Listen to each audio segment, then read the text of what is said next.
And so I say to you today that I still stand by nonviolence. I'm still convinced that it is the most potent weapon available to the Negro in his struggle for justice in this country. And the other thing is, I'm concerned about a better world. I'm concerned about justice. I'm concerned about brotherhood. I'm concerned about truth. And when one is concerned about that, he can never advocate violence. For through violence you may murder a murderer, but you can't murder. Through violence you may murder a hater, but you can't murder hate through violence. Darkness can not put out darkness. Only light can do that. I've also decided to stick with love, but I know that love is ultimately the only answer to mankind's problems. And I'm going to talk about it everywhere I go. I'm not talking about emotional bosh when I talk about love. I'm talking about a strong, demanding love. And I have seen too much hate. And I say to myself that hate is too great a burden to bear. I have decided to love.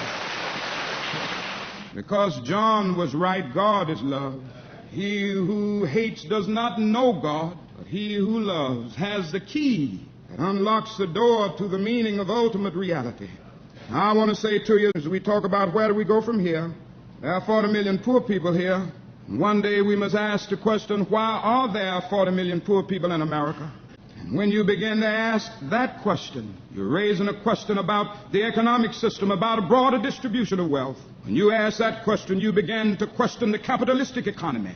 But one day we must come to see that an edifice which produces beggars needs restructuring.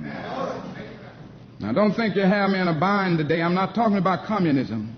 What I'm talking about is far beyond communism. My inspiration didn't come from Karl Marx. My inspiration didn't come from Lenin. Yes, communism forgets that life is individual. Capitalism forgets that life is social. The kingdom of brotherhood is found neither in the thesis of communism nor the antithesis of capitalism, but in a higher synthesis.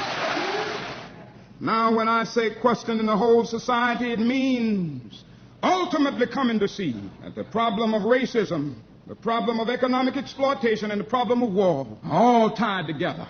One night a juror came to Jesus, and he wanted to know what he could do to be saved. Jesus realized something basic. So instead of just getting bogged down on one thing, Jesus looked at him and said, Nicodemus, you must be born again. In other words, your whole structure must be changed. What I'm saying today is that we must go from this convention and say, America, you must be born again.